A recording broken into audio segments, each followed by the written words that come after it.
La clave del éxito, con Estrella Fuertes. Hola, mientras el mundo afronta el drama de una pandemia que parece no tener fin, España y Europa trabajan en estrategias para superar las previsiones económicas tan difíciles ante una situación extraordinaria y que eleva día a día la cifra de víctimas y contagios en el mundo, por lo que no hay que bajar la guardia, tampoco aquí en España. Se intenta buscar equilibrio entre salud y economía ante las previsiones negativas, así es como se enfocan, que en España apuntan ya a un desplome histórico de la economía en el primer trimestre. Y además en el segundo se espera pues un retroceso aún más intenso. El caso es que hay miedo por un lado a la enfermedad y por supuesto a la muerte y miedo también a esta economía por la crisis del COVID-19. Así que yo me voy a Windsor, donde está nuestro amigo ya, Mati Gemi. ¿Cómo estás? ¿Qué tal? Hola Estrella, pues muy bien, gracias por invitarme otra vez a estar aquí compartiendo y con ganas de, dar un punto de vista quizás diferente a lo que se puede estar escuchando por ahí, siempre con mucho respeto y cariño, pero también para que haya inspiración y haya movimiento en la dirección correcta, ¿no? Y de eso se trata, y precisamente del miedo, que nos quedó un poquito pendiente enfocarlo al tema económico y también al de la enfermedad. Hablábamos antes de la entrevista, decíamos que interesante sería un día empezar a grabar nuestras entrevistas antes de la grabación, es decir, en la conversación previa que hemos tenido, que ha sido muy interesante, pero vamos a compartir un poquito con la audiencia lo que habíamos hablado. Hablábamos que ir al supermercado, te decía yo, era como pues un respeto, sino miedo, que yo diría miedo, porque a veces tengo miedo y creo que no soy la única. Creo que es un tema que está afectando pues a todo el mundo. En España estamos con brotes, se dice que están controlados, pero el mundo, pues ya vemos, ¿no? Aumentando los contagios. Brasil, Estados Unidos, México, situaciones muy complicadas, pero también aquí en España hay miedo de ir al súper y a ser contagiado. Sobre este miedo, ¿qué observación te merece, Mati? Bueno, primero es algo que también para mí cuando yo voy al súper aquí, pues me tengo que poner mi máscara. Bueno, me la tengo que poner, no me la pongo porque hay gente que va sin ella, pero de alguna manera para mí es quizá un símbolo de protección, más allá de la protección real, también simbólicamente creo que es importante, psicológicamente. Y es cierto que cuando vuelvo a casa tengo la sensación como de volver a la cueva donde estoy protegido, ¿no? Cueva en el sentido positivo, en el sentido de que hay protección y seguridad. Y creo que uno de los problemas que tenemos en general en sociedad, que está como más reconocer que tenemos miedo, ¿no? Y que cuando yo estaba trabajando todavía en el mundo de la multinacional y le decía a mi equipo de dirección que teníamos miedo, que alguien tenía miedo, casi siempre la respuesta es: yo no tengo miedo. Y yo le decía, bueno, pues ¿qué tienes? Y me decía, pues preocupación, o no sé, pues estoy tal. Y yo le decía, mira, eso es miedo en grado 2, me da igual si el miedo es muy intenso, que ojalá que no, pavor, terror, etcétera, pánico, o es un miedo más normal, que quizá le puedes llamar miedo, o es un miedo mucho más sutil, que es un poco de ansiedad o preocupación, temor, pero al final son diferentes grados de miedo. Al final, pero que de forma, sin entrar en términos psicológicos, al final son diferentes grados de miedo, de algo que no sabes cómo va a salir y que tienes pues esa emoción, consecuencia de esos pensamientos y esas creencias que tienen que ver con ¿y si no sale como yo espero?, ¿no? Y es legítimo y está bien, es natural. Lo malo es cuando te bloquea, ¿no? Cuando te impide hacer cosas porque tomas decisiones desde esa emoción. Sí. Que es lo que yo siempre aconsejo, que la gente sea consciente desde qué emoción va a decidir, porque si decides desde el miedo vas a decidir que no cambie nada. Entonces que si decides desde la confianza te vas a atrever a explorar y a probar o al menos considerar posibilidades nuevas, ¿no? Por tanto, importantísimo la base, desde qué base estamos tomando decisiones, ¿no? Incluso para ir al súper, ¿verdad? Sí, incluso al final cualquier decisión vital. Y de hecho, piensa que esto es un hábito. O sea, al final tomamos decisiones de forma habitual, que no quiere decir otra cosa que desde el hábito, y los hábitos que están constituidos por diferentes componentes, uno de ellos es la emoción. Y si tú te acostumbras a decidir desde el miedo, al final pues te conviertes en una persona que te autodefines como miedosa o muy precavida o temerosa o cualquier cosa de ese estilo, y al final lo que no te das cuenta es que has creado un hábito que de hecho no es solamente un concepto psicológico, sino que está demostrado en ciencia ya que ocurre a nivel neurológico, es una forma de conectarse las neuronas, ocurre a nivel fisiológico, es decir, tu cuerpo segrega una química u otra en función de tu emoción. Es decir, la psicología solo etiquetó lo que ya pasaba en el cuerpo a nivel fisiológico. Y lo que ocurre es que todavía en el mundo popular nuestro, pues nadie nos explica esto en general, y pensamos que cuando hablamos de un hábito, pues es como, la gente piensa en fumar o en beber, pero no piensa que tenemos hábitos cientos o miles en nuestro día a día, que son algunos muy sanos y otros muy limitantes, ¿no? Eso por un lado, y por el otro el impacto económico de esta pandemia, de esta crisis. Hoy es noticia en España la situación y las perspectivas. Un primer trimestre de desplome histórico, son palabras tremendas, desplome histórico, y para un segundo trimestre, es decir, para ahora ya un retroceso que se cifra en diferentes porcentajes que no voy a repetir, porque en todo caso a veces esos porcentajes tampoco son más significativos de lo que puede ser el futuro negro que se nos muestra, según siempre las previsiones del Banco de España, que como sabes tiene una influencia muy muy importante en las políticas. Este año el nivel de actividad tendrá una contracción, esto es lo que se está proyectando. ¿Cómo debemos, en tu opinión, cómo debemos acoger estas informaciones tan negativas cuando lo que más se teme, las personas que nos escuchan, por el trabajo, por la familia, por los hijos, la pobreza, el miedo a la pobreza? Bueno, aquí hay casi tengo la sensación de contestar como si estuviese trabajando con un cliente nuestro, ¿no? En el sentido de decir, hay un concepto en psicología o en coaching también, autoliderazgo, que llamamos de qué te alejas y a qué te acercas. Y es en la vida constantemente nos alejamos de algo y nos acercamos a algo. De hecho, se sabe que el cerebro ha evolucionado, pero ya incluso a nivel de bacterias, y por supuesto cualquier animal, alejarse de la muerte y acercarse al placer, acercarse a la vida. Entonces, eso es algo que creo que hemos comentado alguna vez también ya. El dolor es potencialmente muerte, el placer es potencialmente vida, y de alguna manera nuestro cerebro, nuestro cuerpo está diseñado para evolucionar, o sea, para alejarse de uno y acercarse al otro. ¿Qué es lo que hace esto? Pues que nuestra mente esté muy atenta primero a las amenazas, porque son las que nos pueden quitar del medio. Pero el problema es cuando tú no te das cuenta que esto te ocurre, y entonces, en lugar de mirar hacia lo que tú quieres ir, a qué quieres conseguir, a tus resultados, a tus logros, a una mejor versión de ti mismo, a ti misma, te pasas el día, aunque digamos que caminando hacia adelante en el tiempo, que es inevitable, tienes que caminar en el tiempo, aunque no quieras, aunque estés quieto, pero con la mirada puesta en el peligro, o con la mirada puesta en el pasado, que no es lo mismo, pero bueno, no dejan de estar conectados. El pasado no te sirve más que para aprender, pero no es una referencia más que para eso. El miedo te sirve para saber a qué alejarte, pero no te sirve para saber a qué acercarte. Entonces yo diría que sabiendo que tenemos una situación diferente y de cambio y que puede producir circunstancias muy extrañas para mucha gente, no deja de existir constantemente la oportunidad de, vale, yo dentro de todo esto, ¿qué quiero hacer con ello? Como dicen por ahí mucho, no es lo que te pasa, sino lo que haces con lo que te pasa. Cantidad de gente que ha salido de empresas que yo he conocido, en mi propio caso cuando salí en su día de la ingeniería, que estuve 15 años, mucha gente que ha habido circunstancias aparentemente terribles, solo para darse cuenta años más tarde que eso fue un regalo de vida. Entonces, algo que, sin sonar aquí simplemente a optimista o iluso, algo que creo que es muy importante es que la gente entienda que cada desafío que nos llega es una oportunidad para crecer y para mejorar. El problema es cuando, en lugar de interpretarlo así, lo interpretamos como que esto va a ser terrible, me voy a hundir, me va a ir fatal, y al final empezamos a generarnos una película que vamos a hacer realidad, y se cumple lo que se llama la profecía autocumplida.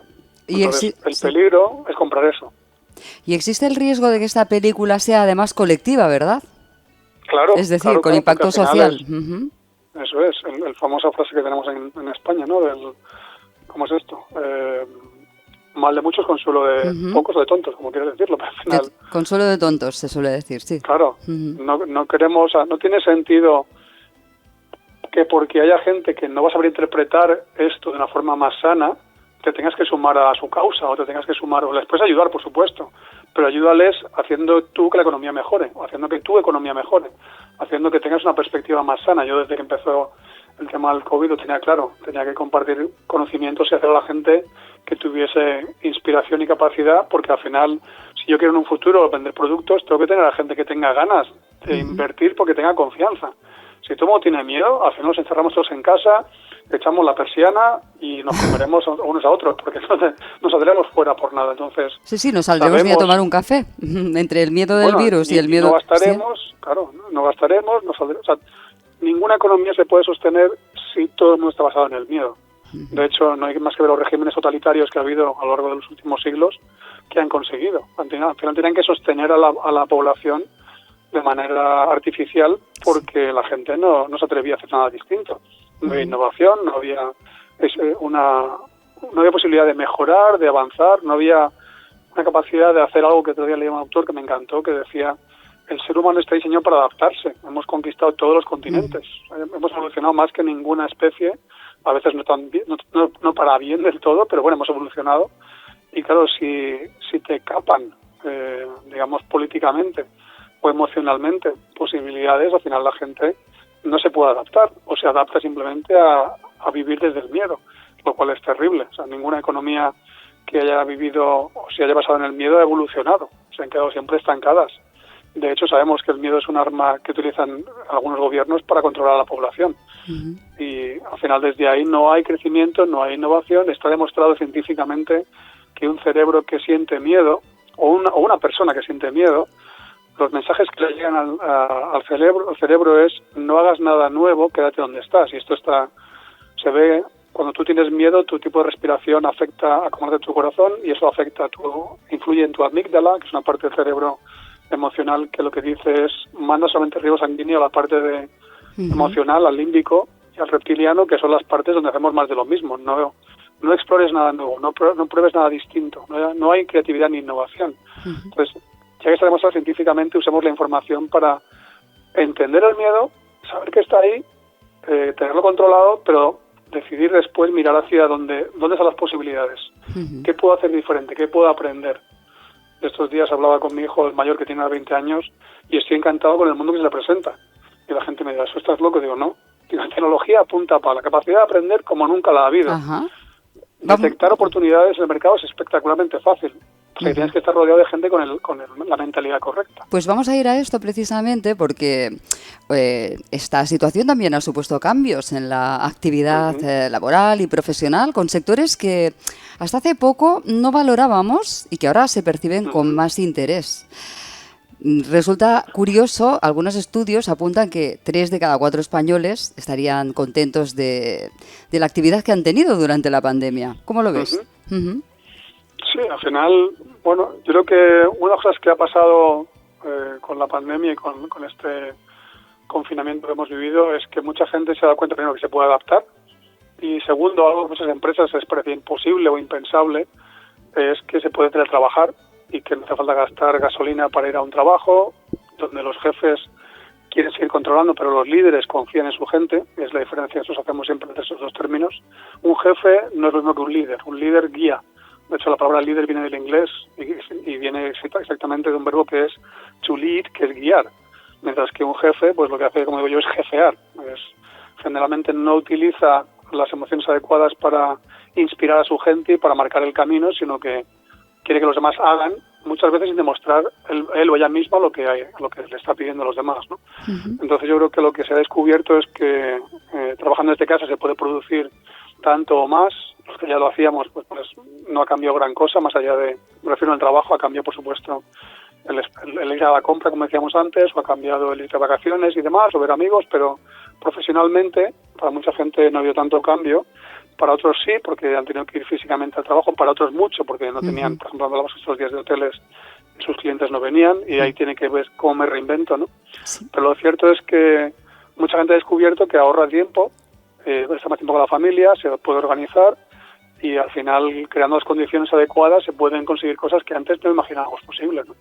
Claro, creando las condiciones adecuadas, y me voy a quedar con eso. Eso tiene que ver con una serie de cambios. Hemos hablado del cambio en otras ocasiones, pero en este caso vamos a afinar sobre esos cambios. ¿Qué le dirías a un empresario? ¿Qué le dirías a los empresarios que en este momento están pues tan asustados o asustadas? Y es lógico, por ese miedo que hemos hablado, que ha de estar ahí, pero que no ha de condicionar nuestros comportamientos, porque si no, no haríamos nada. ¿Cuál sería el mensaje en este momento que darías a un empresario que dijera, bueno, ¿y ahora qué? Ante estas perspectivas económicas desastrosas, porque es lo que se está proyectando, pero también, por otro lado, ante estas posibilidades de renovación, ¿qué dirías a esa persona que nos escucha así, asustada y un poco paralizada? Bueno, lo primero es que aceptar la realidad tal y como es. Eso es punto número uno. Sabemos que en cualquier proceso de cambio, antes de la aceptación vienen 3 pasos previos, que es donde la gente suele estar al principio, ¿no? Que es, primero entro en shock, después me niego lo que está ocurriendo y finalmente me frustro, que es lo que está la gente experimentando ahora, cuando de repente se habla de lo que puede llegar a ocurrir. Y lo siguiente es aceptarlo, ¿no? Una vez que lo aceptas, es cuando tienes que tomar la decisión de, vale, ¿y ahora qué voy a hacer? ¿Me voy a quedar refugiado aquí viviendo en el miedo y no tomando decisiones nuevas? ¿O prefiero elegir qué va a pasar los próximos 5 años, aquí, incluyendo los próximos meses, que serán más difíciles, para que dentro de 5 años, cuando mire para atrás, me sienta orgulloso de lo que he conseguido o hemos conseguido? Y al final es, como siempre ocurre estratégicamente en cualquier empresa, es, si no tengo un propósito, que es lo que decimos primero en las empresas, una misión, si no lo tengo, pues me olvido de ello. Pero si lo tengo ya, es ver, vale, pues con este propósito que tengo de empresa o esta misión, ¿cuál es mi visión con V a 5 años? ¿Qué quiero que ocurra? Y a partir de ahí, vale, y es, para que eso ocurra, ¿qué tengo que hacer ahora a corto, sabiendo que el entorno que viene es difícil? A lo mejor tengo que reinventar un montón de cosas. A lo mejor tengo que abandonar cosas que para mí tenía muy controladas, que me dan seguridad, pero que no van a poder ser posibles. O tengo que tomar decisiones que van a ser duras y que he estado evitando hacer durante los últimos 2 o 3 años, o quizá muchos más. Algo que en nuestra empresa, que nos dedicamos al mundo de la innovación, yo llevo 15 años, no por decirlo, sí, 15 años, como digo yo, yéndole a la playa metafórica de las empresas, diciéndoles, señores, viene un tsunami tecnológico, viene un tsunami de cambios, la velocidad del cambio se va a acelerar, y me encontraba pues que el 95% de la gente me mira como diciendo, ¿tú estás loco o qué? Si nos va bien, si estamos creciendo. Y los pocos, digamos, vamos a decir, inspirados o no sé cómo llamarle, porque son gente a la que tengo mucho cariño, la gente que sí te escucha y dice, oye, pues tienes razón, me voy a preparar. Hoy en día están, si no surfeando, al menos están viendo con mucho más optimismo el futuro. Entonces, ¿por qué? Que es una cosa que nos falta hacer, es empezar a decidir qué cosas voy a cambiar, cómo voy a empezar a desempolvar mis actividades o mis herramientas o mis habilidades de creatividad y de innovación, porque solamente haciendo cosas nuevas puedes atender necesidades nuevas.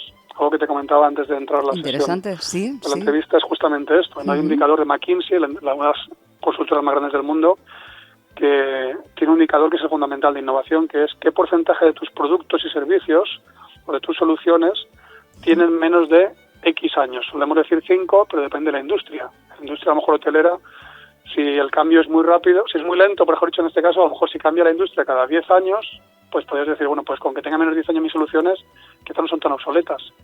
Si yo fabrico, no sé, discos duros, tengo aquí uno delante, o ordenadores, o cámaras estas de vídeo, que ahora son enanas, o me reinvento cada 2 años, estoy fuera del mercado, porque las necesidades del mercado cambian, y si mis soluciones no se ponen a la misma velocidad de cambio que las necesidades, mi producto es obsoleto, ¿no? Estoy tratando de vender una solución para nuevas necesidades. Ahora mismo hay nuevas necesidades, clarísimamente para todo el mundo. Luego, si mi oferta no es adecuada, tengo que cambiar la oferta. Y para mucha gente seguro que estará pensando siempre qué fácil es decirlo. No es fácil, es doloroso, sobre todo porque nos genera miedo. Porque tenemos experiencia, nos faltan habilidades, nos faltan conocimientos, tenemos que meter la pata, tenemos que sufrir. Yo viví esto cuando era directivo. Cambié un paradigma de empresa y durante casi un año estuvimos fallando en proyectos y consiguiendo pérdidas que no queríamos. Pero al año estábamos creciendo al 50% en vez de al 20%. Hicimos un cambio de paradigma brutal y lo cuento con todo mi cariño y con toda mi experiencia. No es teoría del libro, pero sí es experiencia real.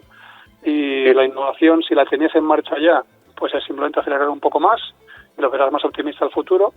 Si no la tienes en marcha en absoluto, será como el que te dice que deja aprender otro idioma. Sin embargo, algunos estudios, Mati, por ejemplo en España, que somos muy conservadoras y conservadores, no me gusta poner etiquetas porque además no es una cuestión de juzgar, pero los datos lo dicen. Por ejemplo, hay un estudio que está explicando que tras la pandemia no porque haya acabado la pandemia, sino por lo que ha ocurrido, ¿no? Tan solo un 10% no llega de las personas encuestadas cambiaría de trabajo o de sector, mientras que un 90% largo no cambiaría. Quiero decir, hay una cierta tendencia a anclarse al pasado, a ese presente pasado, ¿no? Bueno, sí, es el pasado y hay algo... Estás tocando un tema que es para mí es de los más fundamentales que trabajamos cuando hacemos el trabajo emocional de un líder, ¿no? O de un profesional en general que quiere trabajar, y es darte cuenta de en qué orden tienen sus necesidades.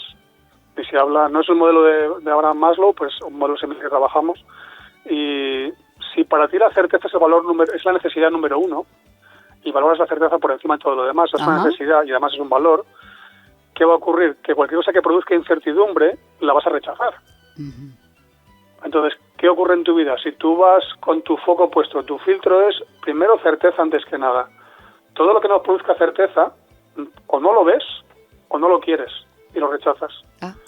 Entonces, claro, cuando vivimos en una cultura que está educada o basada en la certeza y que la incertidumbre le hace ascos y que piensa que la incertidumbre es mala, cuando en el fondo la incertidumbre se produce constantemente en el mundo y cuando los que mejor la gestionan son los que más éxito tienen cuando las cosas cambian. De hecho, ahora mismo hay una oportunidad brutal para muchísima gente porque hay mucho cambio. Y los que antes ven la oportunidad porque no se agarran a la certeza de antes, o sea, a la que había, y abrazan los cambios y abrazan la incertidumbre, tienen otros mecanismos, tienen otras formas de ver la realidad, tienen otras formas de gestionar su propia química interna, digamos.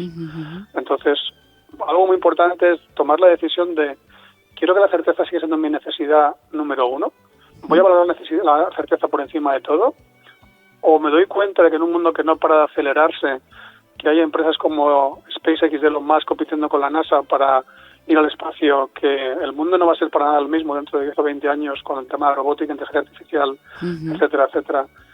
¿Quiero más certeza, más de lo mismo? ¿O necesito soltar esa certeza para empezar a abrazar la incertidumbre y convertirla en mi necesidad primera, o al menos llevarla más alta en mi ranking y acostumbrarme cada vez más a que la certeza no es lo que tengo que premiar o buscar? Y entrenarme a la incertidumbre. Entonces, cuanto más te entrenas, primero tu cerebro va a cambiar fisiológicamente, tu química y tu cuerpo va a cambiar y tu capacidad de aprender también. Mucha gente dejó de aprender el día que dejó el colegio o la universidad. Y tenemos que aprender toda nuestra vida. Yo a mis hijos, me acuerdo que les dije, la universidad solo quiero que vayáis cuando sepáis lo que os apasiona. Y después me da igual si hacéis universidad o no, porque vais a estudiar el resto de vuestras vidas, porque vais a aprender, porque os gustará lo que hacéis. El problema es que mucha gente este mensaje no lo recibió. Entonces no se dedican constantemente a aprender. Yo tengo, ahora mismo encima de mi mesa de trabajo tengo 6 libros. En el teléfono con el que estoy hablando tengo 100 y pico audiolibros. Me paso el día estudiando, leyendo, porque es la forma más divertida de abrazar la incertidumbre y con esas habilidades es mucho más fácil después inspirar o liderar a otros, ¿no? No es difícil, no es un secreto que nadie comparta, simplemente es que no nos demos cuenta de cómo nuestro propio autoliderazgo condiciona la forma en que vamos viajando por la vida, ¿no? Pues con esto vamos a acabar, Mati, porque la media hora pasa volando, ¿eh?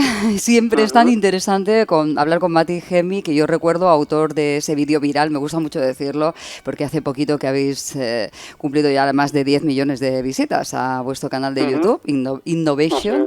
Innovation. Sí. INKNOWATION. Ajá. Y que además estás haciendo esas sesiones live en Facebook, Proyecto Lidera tu Vida, en el que aprendemos todas y todos, incluso yo misma, que también te sigo, y invito a la audiencia y al público a que puedan seguirte y se apunten también para que vaya creciendo ese grupo. Y me quedo con esto, me quedo con lo de abrazar la incertidumbre para poder desplegar ese miedo y convertirlo en poder. Y superar, no solo superar, sino quizás crecer más y salir a lo mejor beneficiados, ¿no? No hay mal que por bien no viene, o algo así, dice el refrán también. Quizás haya también una parte de verdad, ¿no? En esa posibilidad de que lo malo también trae cosas buenas. Correcto. De hecho, algo que estaba pensando, hay un libro que yo escribí que trata del mundo de la innovación, que es Hacia el Nuevo Paradigma, pero como no pretendo aquí que se venda el libro, lo que se iba a hacer es ofrecerte, Estrella, la posibilidad de que la gente que te escriba, que le mandemos una copia gratuita de nuestro ebook. O sea, que es un libro en condiciones, vale 20 euros, pero prefiero que regalemos el ebook a la gente que tenga ganas de leérselo, que pueda practicar y aplicar lo que viene ahí, y que haya gente que pueda aprender a aprovechar estas circunstancias.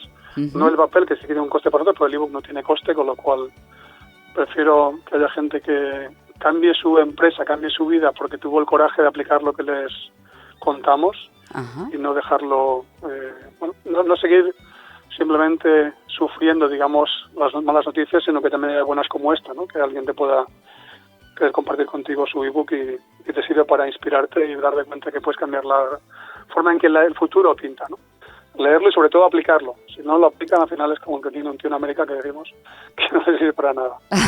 Pues soy la primera que lo va a hacer para recibir también esa información, para ponerla en práctica. Un buen momento también para leer y para adquirir nuevos conocimientos. Por ejemplo, como este libro, Hacia un nuevo paradigma, de Matti Hemmi, que tiene otros tantos, y el de La alquimia de la creatividad, que también se publicará próximamente. Aún no tenemos una fecha, ¿verdad? No, estamos viendo justamente ahora si salimos antes de verano, que hemos dicho inicialmente o después, pero tengo la copia aquí directa delante mía y todavía estamos viendo qué hacemos. Perfecto. Tienen tienen también interés a soñar para cumplir sus sueños. Uh-huh. También este verano si quieren si quieren sobre todo trabajar cómo cuestionar su zona de confort, que al final es lo que, bueno, en los dos libros hablo del tema, pero uno más personal, otro más empresarial. Perfecto, pues vamos a centrar un poco lo que hemos dicho. Por un lado está esta opción de conseguir enviar un correo para recibir el ebook y poder leer Hacia un nuevo paradigma y ponerlo en práctica, por supuesto, los conocimientos. Para quien no conozca Te atreves a soñar, quiero recordar a los oyentes que hay un vídeo maravilloso que se ha hecho viral, que son muchos millones, que no es fácil, esto es increíble, y que te mereces la felicitación porque realmente fue algo inesperado, ya lo explicaste, y yo pues ya me comprometo, porque me apetece muchísimo compartir con la audiencia cuando ya sepas la fecha de publicación de tu nuevo libro, no el que estás escribiendo, que ya sé que estás escribiendo otro, sino el que ya has escrito, La alquimia de la creatividad, qué nombre más bonito. Entrevista para que nos hables de este libro. Cuando tengamos ya una fecha será un motivo más para tener esa conversación y hablar de este libro que se va a publicar próximamente y que estamos pendientes de la fecha, Mati. Muy bien, pues muchísimas gracias, Estrella, y bueno, sobre todo confiando en que la gente se dé cuenta de que tenemos una capacidad de crecer y adaptarnos espectacular y que por mucho que la cosa pinte mal, cuando miremos para atrás en el tiempo, que es lo que suelo hacer yo cuando a veces me siento mal, siempre pienso que dentro de un tiempo miraré para atrás y sabré cómo he crecido y cómo he superado aquello. Así que creo que es importante mantener siempre la ilusión y el optimismo, porque al final esa energía en tu cuerpo es la que te permite superar más fácilmente dificultades, ¿no?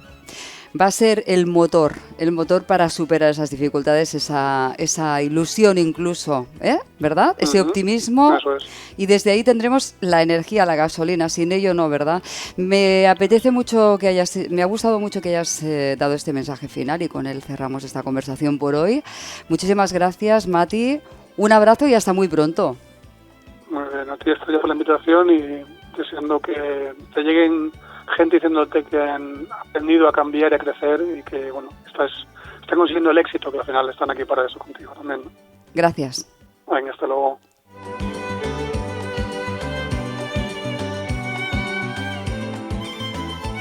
Bueno, pues ya habéis oído, tenemos posibilidad de descargar ese ebook de Matti Hemmi, Hacia un nuevo paradigma. Para ello os podéis poner en contacto con nuestro correo electrónico, el del programa. Vamos a hacerlo así: laclaudelexit.rtv@gmail.com, laclaudelexit.rtv@gmail.com, y recibiréis el link para descargar ese maravilloso libro Hacia un nuevo paradigma, una gentileza de su autor Matti Hemmi, con quien volveremos muy pronto. Feliz lectura y sobre todo a ponerlo en práctica. Y recuerda, por mucho que la cosa pinte mal, con optimismo, energía, podemos avanzar. Gracias por estar ahí. Hasta pronto. Estrella Fuertes. La clave del éxito.